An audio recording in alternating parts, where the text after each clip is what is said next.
Welcome to the Weigh In Podcast, your prescription for a healthier life, where wellness is more than just a number on a scale.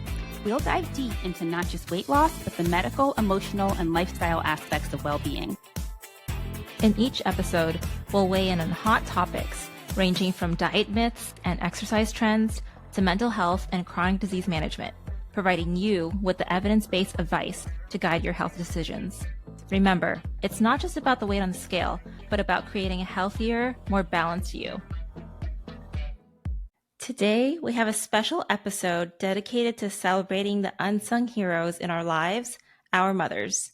Whether you're a mom, have a mom, or just want to hear some heartwarming stories, this is the episode for you. I am a dog mom, but Katie's a mother of two lovely boys, Elijah and Maxwell. So today's going to be a special solo episode, and we're going to get to know more about Katie and her life. So Katie, can you tell us a bit about your family? Hi. Yes. So I have two little boys. Actually, only one of them is little. I have a 7-year-old named Max, and then I have a 16-year-old named Elijah, who you probably have heard me talk about because he's always helping me figure out all this podcast equipment stuff. I never thought I'd be that mom who was like, help me figure out how to use this stuff, but I am that mom. So it's quite an age gap. I know. I started really, really young. So I was actually a teen mom with Elijah. I was 19 when I had Elijah. So I was super young. Mm-hmm. And then obviously went through life, went back to school, did all the things. And then when I was ready and mature, had Maxwell. Oh, and how do they get along? You know what's weird? So they fight quite a bit, as you would think, with two boys, but they also play way better than you would think. You would think that with an age gap that big, so they would have nothing in common. But I don't know if it's a boy thing. I don't know if with girls it's the same thing. But somehow they have stuff they both play Roblox. They both talk about Star Wars. They both like Marvel movies. And they're actually oddly close, despite the fact that they fight and argue and wrestle and do all the things. So it's actually kind of cute. Yeah, and I'm sure Elijah also plays as a role model too for Max. So that's great because I also have that with my sister. My sister is 10 years older than I am. So it was always nice to have someone to look up to, especially with my mom being always working. And, we immigrated from the Philippines. So I just don't feel like she really understood what it was like to do things, to hang out with friends. I could always ask my sister for advice. So I always liked that. She was kind of like my second mom. So I wonder if Elijah and Max kind of have that same relationship too. Oh, yes. Especially because their personalities are so opposite. Elijah is so straight edge and by the books, loves rules, is very calm. And Max is my wild child. So Elijah definitely puts on a parenting role sometimes. And also it's amazing now that Max is 7 because I get a built-in babysitter at times. Oh yeah, which is very cool.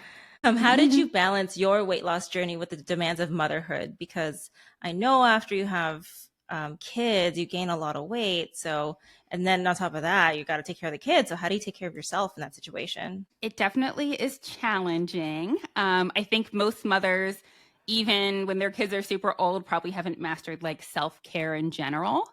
I will say that I lost a total of 70 pounds.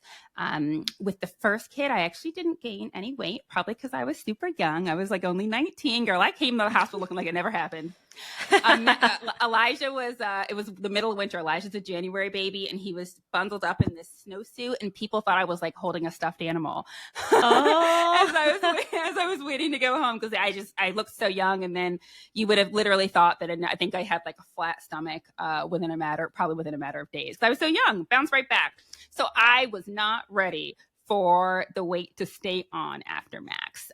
So losing the weight was definitely tricky. There was a lot of serial dieting. And then ultimately when it came to making time for things like self-care, working out, eating healthy, a lot of it happened for me early in the morning. And I also had to be realistic about certain things. So I will never, ever, ever be somebody who likes to go to the gym. I don't like to go when it's cold. I don't like the way it smells. The machines stress me out. I'm not going to do it consistently. And then the childcare thing, if there's any moms listening who have ever worked out at the Y, and the Y has like the kids centers or any other gym that has a kids center, you'll periodically get these like deadly emails that are like scabies outbreak, lice outbreak. I'm like, ooh, guess we're not going to the gym today. So it would just be like another excuse. Like the built-in childcare seemed like a great thing, but not always. Like if your kid is in a funk or there's like bugs going around during flu season, it's just like another excuse not to go. So for me, Peloton was like a huge lifesaver. I became obsessed because I could do it at any time. There were classes offered. I didn't have to feel awkward. People weren't looking at me because it's all like on your bike. I could socialize in a way. It became a social thing. I joined all the Peloton mom groups. So I like had my little virtual friends, some of whom are like real life friends now, but we could work out kind of like together. It was socialization for me. It gave me something to look forward to. Max has and still had like a little tiny stationary bike that's next to mine in the basement. So he could climb up, and even when he was little teeny tiny, even during COVID, like he could work out with me and I wouldn't feel guilty. So for me, adjusting to the fact and accepting the fact that like, okay, realistically, going to the gym is not a realistic thing for me. And deciding that, you know what, I'm just going to go on my bike. This works for me. I'm happy here and I can stick to this and not have that feeling of failure that I think so much of us mothers or not sometimes have when we decide to take on a weight loss journey. So knowing my limitations is a huge step in sort of losing weight. Yeah, absolutely. Because you have to be flexible, like you said, especially I guess when they're, younger, when they're like literally newborns and stuff. How was that process? Did you even have time to think about exercise at that point when they were super duper little? So when Max was really tiny, and I'll be referencing Max a lot with this particular conversation just because he, like I said, there were no weight loss issues with Elijah. So when Max was really tiny, I'll be honest, I wasn't even thinking about weight loss, and I didn't know I needed to think about it because the weight had just come off with the first kid. So I was just gonna come off by itself. I'm gonna look cute in a few weeks. It's just gonna, and instead, what I was focused on was this was my second kid. I didn't know if I wanted to have any more after him. I really wanted to breastfeed. That was like my goal. I hadn't really breastfed for very long with Elijah, and I was like determined to breastfeed.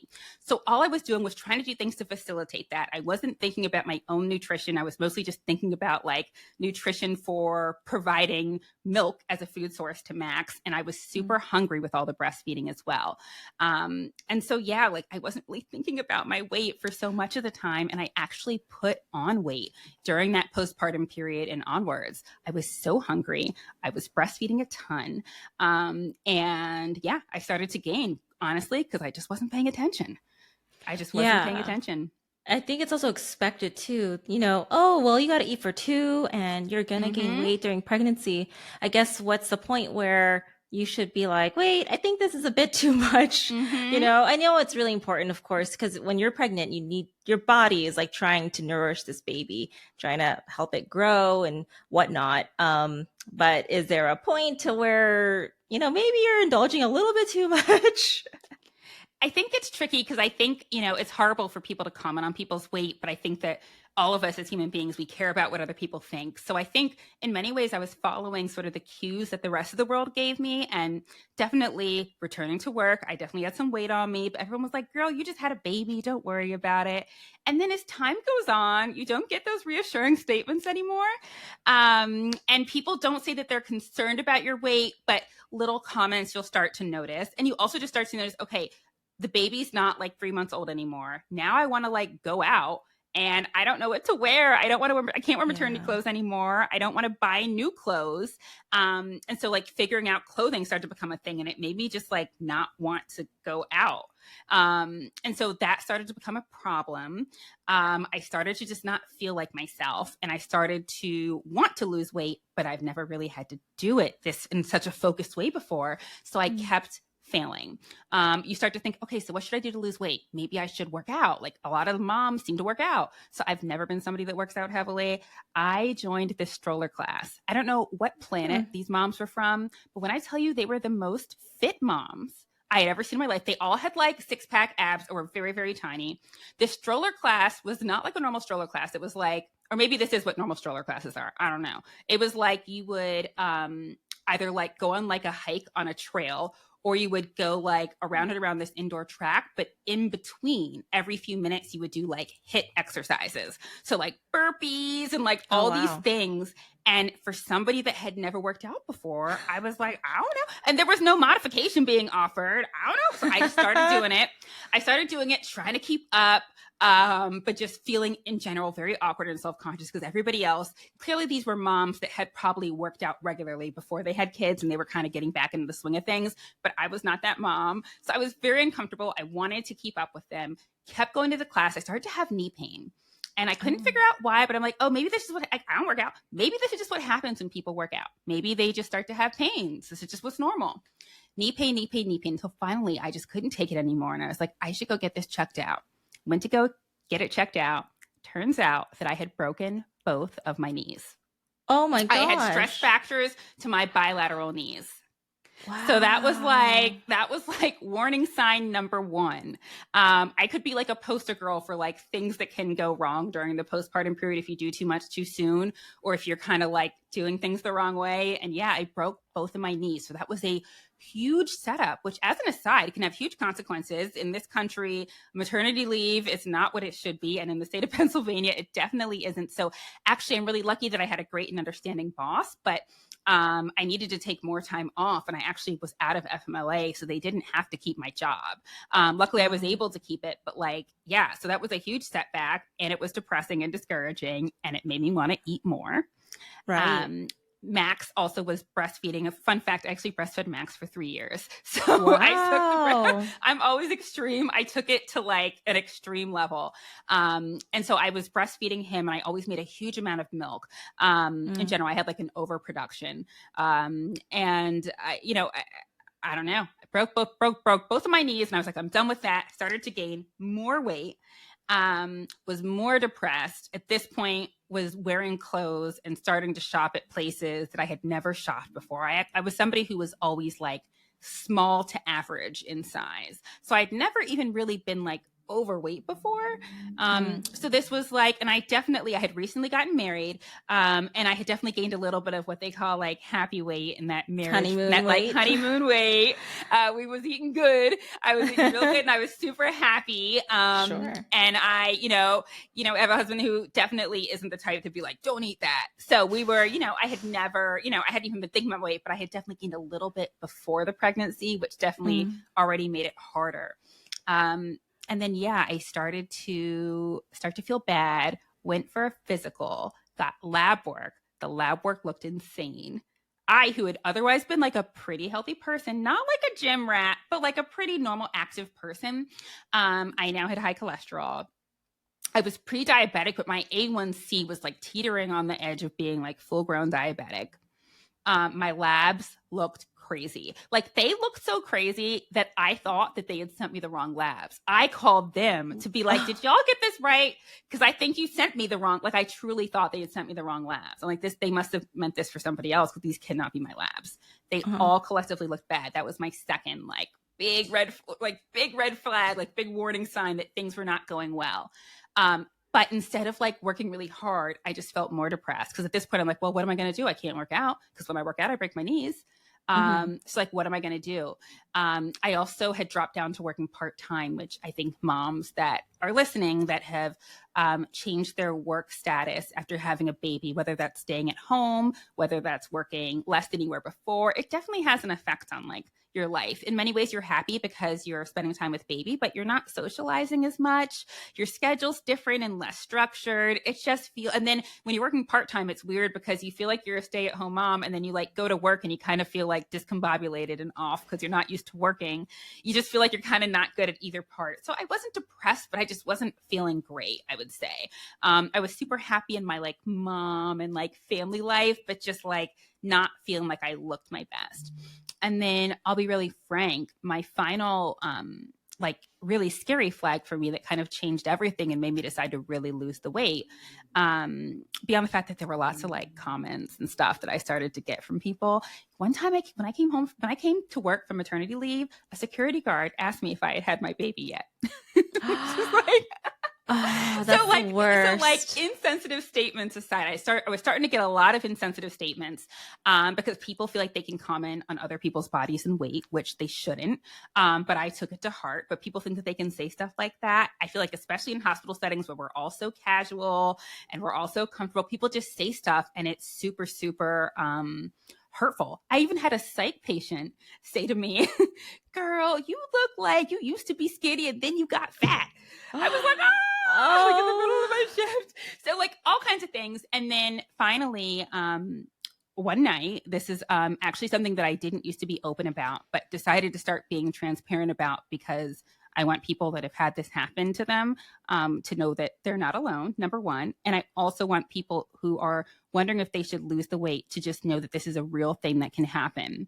One night I was at home and I had uterine prolapse. So my uterus essentially was about to fall out.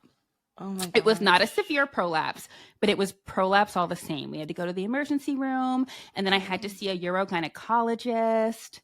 The options were kind of like you can lose weight and do pelvic PT, and hopefully it'll get better that way. Or, you can get a hysterectomy, which I wasn't sure if I was done having kids, so I didn't really want to do that. Mm-hmm. Or you can wear a pessary, which is like a disc that you put all the way up the vagina that kind of holds the uterus up. And the days following that appointment, I was devastated, right? It was a really scary thing to have happen. And also like the whole time I was scared at work. I worked in an emergency room. I'm like, what if my uterus like falls out while I'm pushing a stretcher? Or like, do you know what I mean? Yeah. And one time it did happen, like where I felt like sort of that pressure and discomfort. All of this was triggered by the large amount of abdominal fat that I had pushing on my uterus. Most of my weight had gone to my abdomen. This was all triggered by my weight gain. So I was like, you know what? I like cannot live like this anymore. It was just affecting every facet of my life at that point. I felt awful, but now I had this ongoing anxiety. And like, that was like crazy to me. Something I'd never expected. I feel like when we work in emergency medicine, we think we can predict all the things that can happen. I never thought that could happen to me. And to be frank with you, in my years and years of emergency medicine, I actually had never seen it happen to somebody as young as me. Wow. According to the urogynecologist, it's not that uncommon. But for me, it was like really devastating. I should add too that I had two very large babies. So that was a contributing factor. One was almost 10 pounds and the other was almost 9 pounds. So that was also a contributing factor. But ultimately, it was the amount of abdominal weight that I had on my uterus. Wow, that's insanity. So they just suggested diet and exercise, and they were like, do diet, do exercise. She was like, do pelvic PT, do core exercises and see what happens. She probably says this like a million times a day to people, and she probably thinks like, whatever, maybe they'll do it, maybe they won't. Right. I'm sure it's like when you're in a primary care office and you get a patient that's diabetic and you're like, yeah, like just eat healthy, or has high blood pressure and you want to do diet, you want to do lifestyle changes. Diet, lifestyle changes. You probably was like, whatever. But I took that shit to heart. I was like, man, I am definitely taking care of this. So I immediately made an appointment with a pelvic physical therapist, and I got hardcore with my Pelotoning. And ultimately, I sought out medical weight management, which we'll go into more details in a future episode. But I tell my patients all the time, I know you can do it because I did it. And ultimately, I finally, after thinking in the back of my mind for all of this time, I was like, I'm never going to lose this weight. That's kind of how I thought. Cause like I had tried so many times and it felt so overwhelming. Like that's the thing. You get to a point when you gain weight where you just feel like it's so much, like it's not going to go away. Like it's too much to lose. That's how you feel. And you fail so many times. But the thing about medical weight loss is you're not doing it by yourself. And it's not just the medication. It's just having the accountability of having to like check in with somebody. She looked at my labs, took more labs, and was like, yeah, your labs are jacked up and you're so young. And I was like, yeah, they are. I think I might've been like late 20s at that point.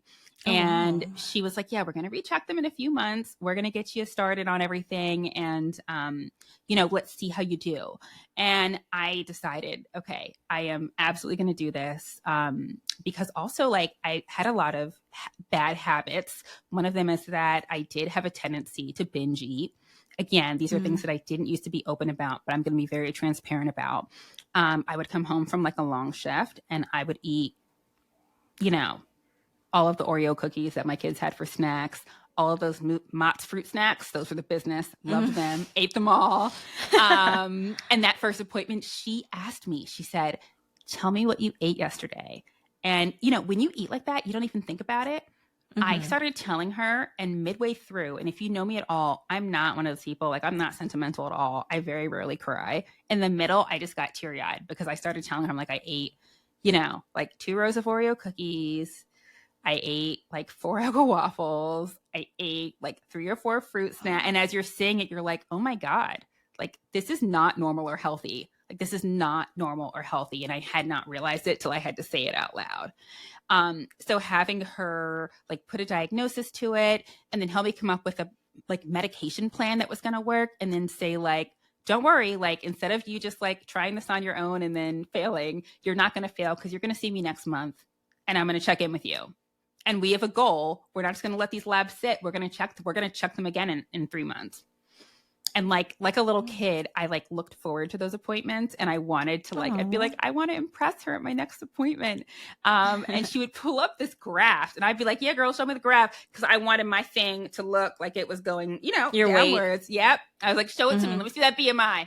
And it started to go down lower and lower and lower. There's one time I went in and she made everybody in the office come and look because I had dropped so much weight, and I was just like so warm and fuzzy inside. I felt so accomplished. Like I can only liken it to the feeling you get when you like graduate from college. Like it's such a huge, overwhelming, scary thing to do. And then you think, oh man, like I can't take away my kids' fruit snacks. I can't empty out my cabinets. Like they like these things, but you do it. And then they're like into it. Like my kids, like Elijah, especially super, super into it. He started stealing my like protein shakes. Everybody started to like eat healthy. I'd be on my Peloton and I would hear all this ruckus upstairs, and it would be Mark getting his bicycle so he could like go on his bike ride. I'm like, oh yeah, little copycat.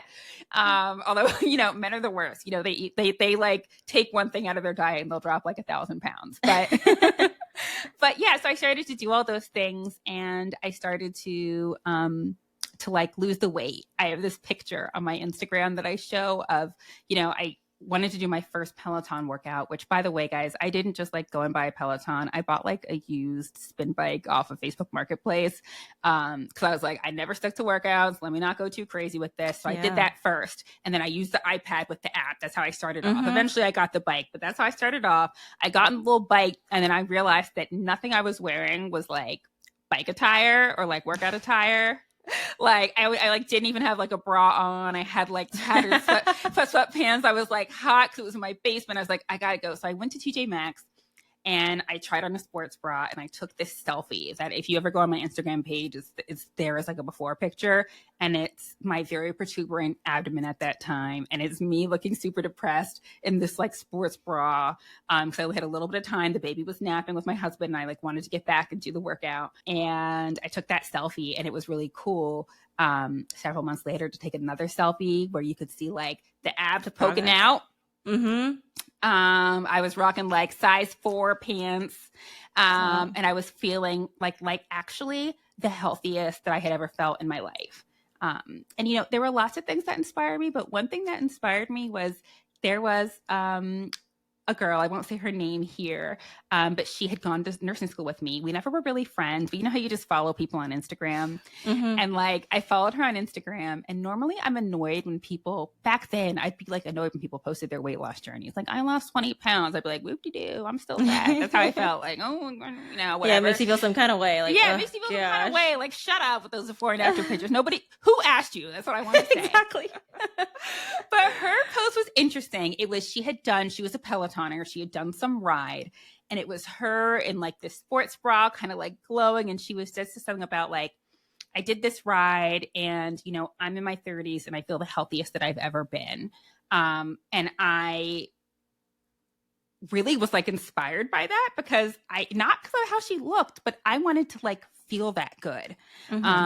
Like she just looked like she was like glowing. She looked so happy, and I like wanted to feel that healthy. And I ultimately like got to that point with like all the Pelotoning and which, by the way, I'm so selfish. I have so many friends now that Peloton because I wanted them to Peloton so I could have friends to Peloton with. So now like so many of my friends Peloton with me, but now it's really cool to understand what that feeling feels like because I just started to feel super, super healthy. That's great. So the takeaways I got is that you had a really great provider. Was that your primary care provider that was so into like your weight loss journey? It was a weight management provider. Oh, okay, okay. Is that Yep. something that you seeked out or something that was offered through your healthcare? I think that I asked about it. And you know what? I asked my primary care provider about it. She gave me the number because it was all in the same health system. And I reached out, and I will just say this: the wait was ridiculous. It was actually like a 6 to 9 month wait. Oh, I'm sure. And I almost like didn't even follow through. But then I was like, "Girl, you still gonna be big in 6 months? Who you kidding?" And I'm glad it was true. It was true. So 6 months, you still gonna need her. So just take the appointment, and I did, and it was true. I still needed her by the time my appointment came. That's great. So that's awesome. The second thing too that I liked was that you have your family support and your friends. I think that's the most important thing when it comes to your weight loss journey because if you don't really have that support with you, it's a little harder to do on your own. It makes it easier when you're like, texting your friend like, hey, let's do this Peloton ride at like 5 a.m. or something. And you're both accountable. So that's what makes you get up and do it. So that's great. Yeah. And there's also just another misperception with kids and stuff like that you feel like you need to do whatever kids want to do, but they actually look up to you and they see what you're doing. So they're going to kind of copy what you do. So if you're exercising, they're going to want to exercise. They just want to hang out with you, So I don't think that should be a hindrance. I'm not a mom. I don't know, but I think that you should still try to incorporate things that you like and your kids will follow through with that. So I think that's really cool that your whole family's into it, especially with the bike. I didn't know like Maxwell had his own little. That's so cute. He does. He has his own little spin bike. And again, I promise I don't work for Peloton, but if you're a mom and you're listening now that the weather's nice, they have a lot of outdoor walks and runs. And a fun thing to do with your kid if you do this, and you don't need a Peloton bike to do this, is you can do like the outdoor runs plus walks, which by the way, the playlists are really lit for those. And you can do them with your kids and they'll think it's fun. He thinks it's some twisted game of red light, green light. He's 7 years old now. So I'll be like running and then I walk and then running and then I walk. And he's always been into it, but he's still super into it. And it's a way for me to like get a workout in because he feels like we're playing a game. That's so cute. I actually do use a Peloton app as well. I don't have the bike, but I'll do the same thing. I take it with me to the gym, especially for the treadmill. I like their running series. It's really fun too, because you're not just running straight for 30 minutes. You do like a warm up and then you like slowly get into the run and they have some recovery with either a jog or a walk. So it's really nice if you're a beginner and you need guidance. So I personally also like the Peloton app and it's pretty cheap. It's like, I think $12.99 a month. Yes, so it's so worth it just because there's so much that it literally eliminates excuses. Yes. You can't even be like, oh, I can't, you know what I mean? Because there's always something for you. That you can do for you. And I was able to use it like for everything in my life, no matter where I was. Yeah. On top of fitness stuff, they also have yoga, they have meditation, they have stretching. Yep. Yeah, so it was just a great app. Again, not sponsored. I wish. Oh yeah, I wish too. Yeah, not sponsored at all. I'm just like literally obsessed with it just because, like I said, I feel like it's the one thing I've been able to stick with for all of the reasons that Serena and I just mentioned. It's something that you can kind of like take with you everywhere. Yeah. You can have something to fit your moods. Like some of the instructors are really inspirational, but sometimes I don't want all that. Sometimes, and if you're a Pelotoner, you know who I'm talking about. Sometimes you want a little bit of Cody Rigsby. You know what I mean? Just spill some I see his clips gossip. All the time. I'm obsessed with him. Or gossip or talk about Brittany or like whatever. Sometimes I just want to just be distracted. And he talks so much about all like the dumb light things that I love to hear about that I forget that I'm even working out. You know, and he's in it with me. We'll be doing a boot camp and he'll be like, oh, this sucks. And I'm like, it does suck, but we get through it. He's like, we're going to do it anyway, but this sucks. So like, it's really, really fun. And you can like coordinate with a friend, and by the way, for those of you that are moms, it doesn't need to be like a mom friend. One of my biggest workout buddies was Emily, who we're going to have in a future podcast, and we're going to visit in like a week now. Emily is super hardcore with her workouts, and a lot of my weight loss happened during COVID, and she and I were actually in grad school together, but it was like virtual, and she's super intense. So I would be like, oh, like, do you want to do a little Peloton ride? And she's like hardcore because she's somebody who probably worked out like her whole life. She'd be like, yeah, let's do Jess's. She always wanted to do Jess's 60-minute boot camp, which by the way is like a very intense workout. She'd be like, yeah, how's Jess's 60-minute boot camp at like 6 a.m.?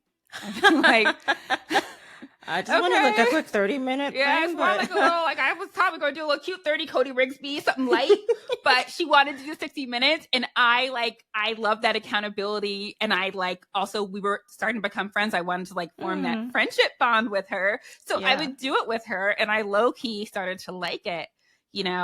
I would be like out of breath, like on the cusp of death. Still, like, because we would do this and go into like class, I'd be like dying still, and then I would see her on the video looking like it never happened. Yeah, just for some context, this lady lives in Colorado, so she likes to ski, she likes to hike. She's already got paddle boarding for. Yeah, we have the most active vacation ever planned for next week. Oh, I'm so excited. I'm like super excited. It's going to be so fun. And it feels really good to like hear about a trip that is going to be super active. That's actually really exciting, because all those things that I used to give side eye to, like I love to go on a hike. I'm a little bit nervous because Emily is very hardcore. We just discussed that she did the 60-minute boot camps. And then from doing the episode with Amelia spilled a little bit of tea by alluding to the fact that you like to go on very intense hikes, Serena. And I've only seen Vegas turn up Usher concerts. I haven't seen intense hikes, Serena. So no, get you a girl that can do both. No, I love you so much. I'm very flexible. I can do whatever. I'm not going to force you to do a hard hike, though. I have done Mount Whitney, which is like a 22-mile hike up 14,000 feet elevation. I was very, very slow. Okay. It took us like, I think we started at like 2:30 a.m. and we didn't get down until like 9 p.m. So that was a long, long, long hike. So I can be slow. Yeah. But no, I'm super duper excited for this. And I like now that people are incorporating more fitness into their trips. Yes. Like we had mentioned in our last episode with Skylar, how now with bachelorette parties and stuff, people are incorporating yoga or Pilates. It's just cool to do, and you even feel so good. Like when you're doing it. Yeah. So it's just fun to move around and be active. I'm down. I have what's called Instagram hikes, where you can wear the cute like aloe, outfits. And then you can have your cute little, if you want to wear your Louis Vuitton bag or whatever, we can totally do those. And you're not really breaking a sweat, I like those hikes. And then I do my bra hikes where you're like wearing, everything from REI. You look really ugly. You know what I mean? So I was wondering, I'm like, I don't know how intense this is going to be. I go on like moderate hikes that are occasionally interrupted by tired, whiny children. Shout out to my mom. So like you pretend to be annoyed, like, oh, like Max, like you really want to sit down right now, but you're like, yes, because you're like tired yourself. I can take a break. Or I'll be like, oh man, we got to turn back. Right. So like blame me on him. Oh, totally. I'm like, oh yeah, your little legs. I know you're so tired. Even though I'm like low key tired myself, so I can do like moderate hikes, but I don't know that I've ever gone on a super intense hike. Now, I'm not going to lie. I don't know that I'm totally opposed. I just know that you and Emily are going to be like a crazy combination. So I can just see things getting out of hand during this. Oh, you are so funny. I can see this turning into like a 3,000-mile hike. Oh my God. That's because Serena's so laid back. So this is what's going to happen. We're going to be on mile 2,000 and Emily's going to be like, everybody, I'm going to be dead, right? Like I will be like on the verge of collapse. And Emily's going to be like, is everybody cool to keep going? And Serena's going to be like, oh yeah, no problem. Like, I'm cool. Like, that's how Serena always, like, Serena is so chill, laid back. And then I'm not going to want to be like the killer of funds. I'm going to be like, all right, like, We'll be like holding you. yeah, I'm like, you I'm know, going to piggyback. piggybacking. Yeah. Oh It's going to be super fun, though. I'm very much still looking forward to it. And as an aside, again, to moms that are listening, I used to feel so guilty about like going away and leaving my kids. I'd be like, oh my gosh, like I shouldn't leave them. Da, da, da, da, da. But first of all, distance does make the cart grow fonder. After like a few days of daddy's meals, everybody starts to miss mommy a little bit. and by the way, he's not a terrible cook, but not just that, but just like the way that like I organize things and all the things that I do. When you don't have it for a few days, you start to miss it more. Number one. Number two, they are 1,000% okay. They're totally fine. They are actually, they have fun, like daddy son things planned for while I'm gone. And also I'm so much better for them when I take time away. I did it a few months ago recently. I went kind of like right when I knew that kind of like down, like whatever feeling you get right after the holidays. So around January, I went to Orlando for a couple of days to visit a friend. Same thing. Like I just felt so good afterwards. And I came back feeling so refreshed and so positive. I love showing them like pictures of all the things that I do. And again, I love that they see me being active and they see me traveling and they see me doing things for myself. And I hope that when they're parents, that they know that they should do the same things. You know, I think that that's so important as a mother. I think that, you know, when you're married, it's important to take that time to have that girl time and just to like focus on you. You know what I mean? We when we picked this trip, we were trying to pick an Airbnb, and I was like, we definitely need to pick the one that has 3 separate bedrooms because I'm so looking forward. And nobody objected because I think they felt the same way. Emily and Serena are both newlyweds, but I think they felt the same way where it was like, it is kind of nice. I have the bed all to myself. And we're adults now, you know, we don't need to share beds anymore. Oh, absolutely not. Absolutely not. When the question of 2 bedrooms or 3 bedrooms came up, I was like, nope. 3. You already know. 3. We all unanimously voted. So that's the other nice thing about doing grown-up trips is it's like nice. I'm not like bunking with anybody. I got my own space, got the bed to myself. We're going to sleep in on certain days. At least one of the days we're going to sleep in. And yeah, it's going to be great. But my point is that mom or a stressed out adult, you definitely should take time to give yourself like a change of scenery. It is 1,000% always worth the money to take because you will always remember experiences. That's so inspiring because a lot of my friends right now, I mean, they're having kids and so it's newborns. And I just hear a lot of other people say like, oh gosh, like we can't travel anymore. Like once we have kids, we got to take care of the baby, you know? So it's so inspiring to hear from you that like, oh no, you still can travel. So that also gives me a lot of hope, you know, if, you know, we start to have a family and stuff like, okay, it's still in the cards. It's not like, oh, we got to wait till kids are like, out of the house, they're in college, then we can finally travel and focus on us. So I think it's so important, like you said, you really need to carve in that time to take care of yourself because as mothers, from watching my mom and everything and how much you guys sacrifice, you're kind of like the last person that people ask like, oh, how are you? You know, it's kind of expected like, well, you're going to put food on the table. You're going to take care of the kiddos. But yeah, no one really asks like, how is mom? So right. Or like, what does mom need? So sometimes you gotta verbalize for yourself what it is that you need to feel well. Cause in order to be good for everybody else, you have to take care of you. It's a very hard lesson. But it's a very necessary one. Yeah, absolutely. Well, last question. What are you doing for Mother's Day? Ooh, so I'm celebrating a little early. My mom is coming to town. She actually is probably at my house as we speak. So we're doing like kind of a spa day. I got her like a facial and like a body scrub, and she got me a CBD massage. So we're going to go do that tomorrow at the spa. And she also is getting a beauty infusion from me here. And you already know it's one of the infusions that's on our website. She's especially looking forward to the glutathione component of the beauty infusion. But this infusion is so cool, you guys. All my patients that do it describe like glowing the day after. And I was like, oh, like people don't really feel that way. But then I've now like gotten the infusion myself and experienced it. And I did feel like I was alone the day after. So Mama Dukes is getting a beauty infusion. And then you already know she wants what she calls that Benjamin button because she Reverse aging. The reverse aging. She's getting that NAD shot. That's really probably like her main incentive. Yeah. So she's getting NAD. She's going to get a B12. She's going to do the beauty infusion. She's going to have her spa day. And then we're going to go to lunch. So that's my plan with moms. And then on Mother's Day, again, moms, please, if you do nothing else, like make sure that you verbalize what it is that you want and what you need. Your husband or spouse or kids cannot read your mind. And there is no right or wrong answer. You may not want to even sniff a child on Mother's Day. There is no rule that says that you have to be around your kids on Mother's Day. Seriously, people think that they need to be around their kids, and then it ends up that you're just taking care of your kids all day, and it's not a break.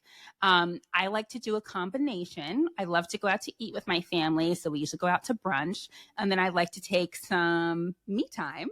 And I'm very good at verbalizing sort of what I need. It took years. It didn't happen automatically.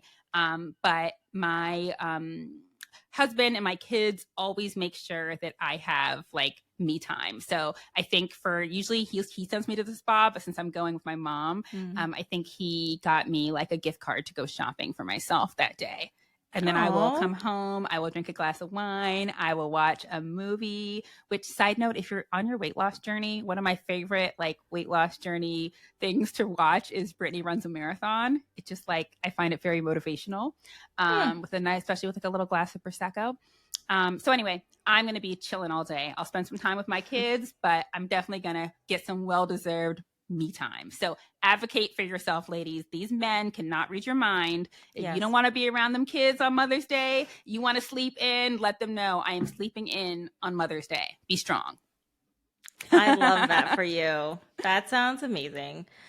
And our episode next week is going to be with Jewel Edmonds, women's health nurse practitioner. So we're going to have a lot of information about birth control, PCOS, menopause. So it's another great episode for you moms out there.